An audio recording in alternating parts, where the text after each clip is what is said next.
Hello guys, welcome back to my new blog স্নেহ লাইফস্টাইলে তোমাদের সবাইকে স্বাগত। সকাল সকাল আমার মুখটা দিয়েই তোমাদের ভিডিওটা চালু করলাম। তো দেখো সকালবেলা বসে বসে মানে এটা কিন্তু আমার ফিল্টার মারা মুখ, আগের থেকে বলে দিচ্ছে, এটা একদম আমার নর্মাল ফেস ভেবো না, কারণ তখন আমি বসে বসে ঢং করছিলাম, সেই জন্য ভাবছিলাম এই ফিল্টার মারতে মারতে তোমাদের সামনে চলে আসি। তো তারপরে বাবা এনেছিল সকালবেলা ভাইয়ের জন্য হরলিক্স আর বিস্কুট। এই বিস্কুটগুলো এই বিস্কুটগুলো না দারুণ খেতে হয় সত্যি। এইগুলো 12টা করে থাকে, আর এমনি যে লুজ কিনতে পাওয়া যায় দোকানে সেগুলো 5 টাকা করে হয়। আর এগুলো যেহেতু 12টা থাকে তো 60 টাকার জায়গায় 50 টাকা নেয়, 10 টাকা কম নেয় এই বিস্কুটগুলো। এগুলো বেশ দারুণ হয় খেতে। আর তারপরে ভাইয়ের না ভীষণ কাশি হয়েছিল, সেই জন্য বাবা আবার ওষুধ এনেছিল, তাই দেখছিলাম তো কী ওষুধ কী সব হিজিবিজি কত টাকা দাম, 209 টাকা না কত টাকা দাম ছিল, আমার ঠিক খেয়াল নেই, আমি ঠিক এটা বুঝতে পারছি না। এই যে 209 টাকাই দাম ছিল। তারপরে এইসব ওষুধ ফষুধ ভাইকে খাইয়ে দাইয়ে তারপরে আমি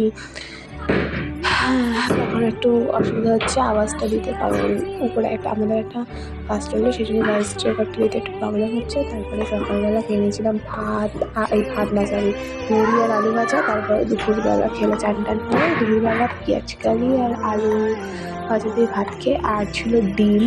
আর এই ডিমটা অমলেট করে মা ভেজেছিল, আর আমার জন্য একটা পোস্ট করে ভেজেছিলো, কারণ আমার ওইটা বেশি খেতে বেশি ভালো লাগে, দারুণ লাগে। তোমরা একসময় খেয়ে দেখবে পোস্ট করে খেতে, বেশ সুন্দর লাগে খেতে। তো এখন করে রেগুলার ব্লগ দেওয়া হচ্ছে না, কারণটা হচ্ছে আমাদের এখানে নেটওয়ার্কের না খুব সমস্যা হচ্ছে, সেই জন্যই ব্লগটা দেওয়া হচ্ছে না। তো একটু গুছিয়ে নিও, আর আমার চ্যানেলটা একটু সাবস্ক্রাইব করে দিও প্লিজ। তোমাদের সাবস্ক্রাইবটা না পেলে, তোমাদের সাপোর্টটা না পেলে আমার একটা উৎসাহ দিলে না ব্লগটা দিতে আরও বেশি ভালো লাগে, সুন্দর লাগে ব্লগ দিতে। আর না ভালো লাগে না ব্লগ দিতে, একটু বেশ লাইক করবে, ভিউজ হবে, তাতেই তো ভালো লাগে বলো। তো তারপরে বসে বসে ভাত খাচ্ছিলাম খপ করে।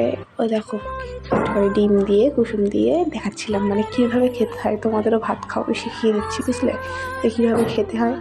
তো তারপরে বিকেলবেলা মা করেছিল, পড়তে গেছিলাম, পড়ার থেকে এসে দেখি মা ফুচকা বানানো বলছিলো, তো ফুচকা কিনে এনেছিল, ওই যে রেডিমেড ফুচকাগুলো হয় না, এমনি পাঁপড় ফুচকা, সেটা ভেজেছিল।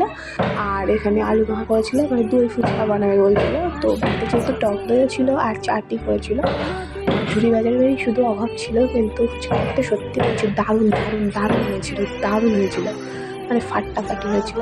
তো দেখো মাটা বানিয়ে দিচ্ছে, দেখো যা খেতে হয়েছিল কি বলবো, এখনই দেখে আমার কেমন খেতে ইচ্ছা করছে। ফুচকা তো কার ভালো লাগে প্লিজ কমেন্ট করে জানিয়ে। আর আমার ভাই এদিকে আবার শুধু চাটনি দিচ্ছে, বিশাল পাকা দেখো,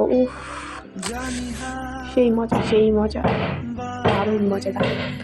তারপর রাত্রিবেলার ভিডিওটা কন্টিনিউ করা হয়নি গো, কারণ হচ্ছে আমরা রাত্রিবেলায় জানি না এই সব ঢং করছিলাম, সেই জন্য ভিডিওটা কন্টিনিউ করা হয়নি। তো ভিডিওটা শর্ট হচ্ছে আমি জানি, বাট